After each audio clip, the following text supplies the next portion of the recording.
Creative पंडा पर आपका स्वागत है।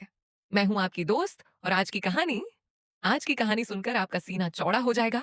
70 साल का सपना, 70 साल की मेहनत, 70 साल का इंतजार और 6 अप्रैल 2026 को वो सपना हकीकत बन गया। अप्रैल 2026, स्ट्रेट ऑफ हॉर्मुज बंद है। दुनिया का 20% ऑयल सप्लाई फंसा हुआ है।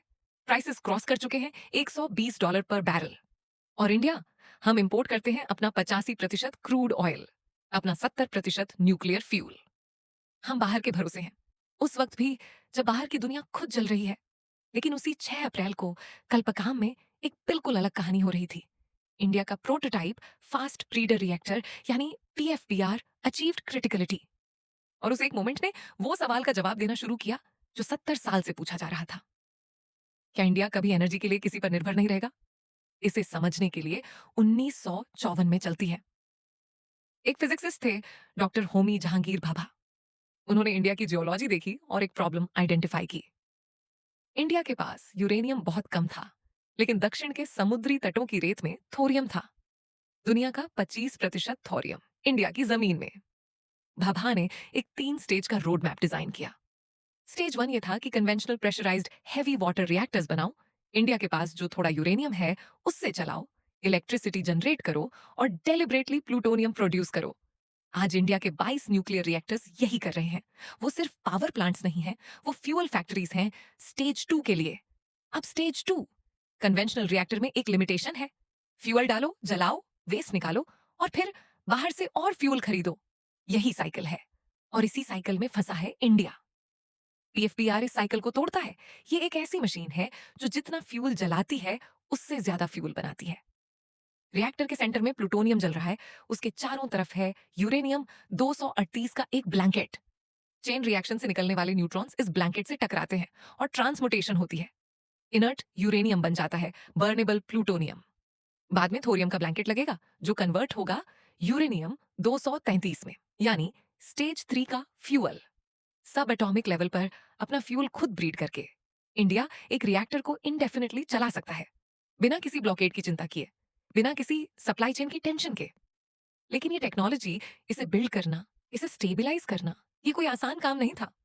दुनिया की बड़ी बड़ी पावर्स ने फास्ट ब्रीडर रिएक्टर बनाने की कोशिश की और एक एक करके छोड़ दिया।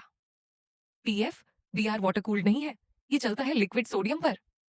सोडियम हीट ट्रांसफर में ब्रिलियंट है, लेकिन वॉलेटाइल भी है। हवा में जलता है, पानी में एक्सप्लोड होता है।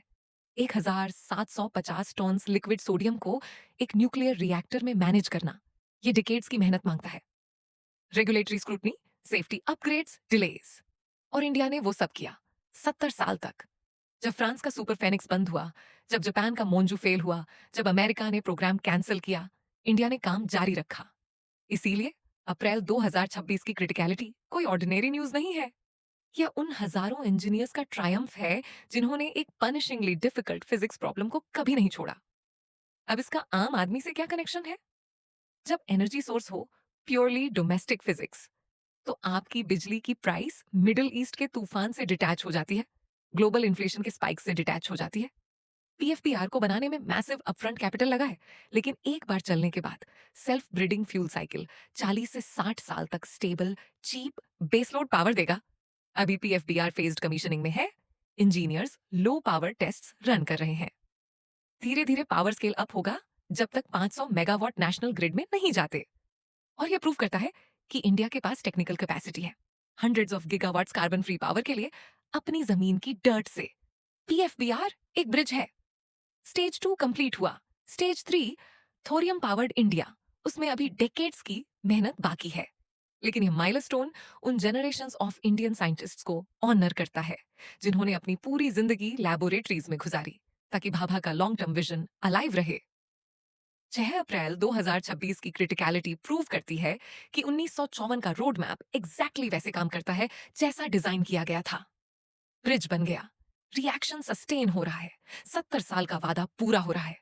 यह था आज का सच जो मेन स्ट्रीम मीडिया कहीं दबा देती है। अगर ये वीडियो आपको प्राउड फील कराई तो इसे लाइक करें, अपने दोस्तों को शेयर करें और क्रिएटिव पांडा को सब्सक्राइब करना मत भूलिए, क्योंकि ऐसी हिडन स्टोरीज यहीं मिलती हैं अगली कहानी में।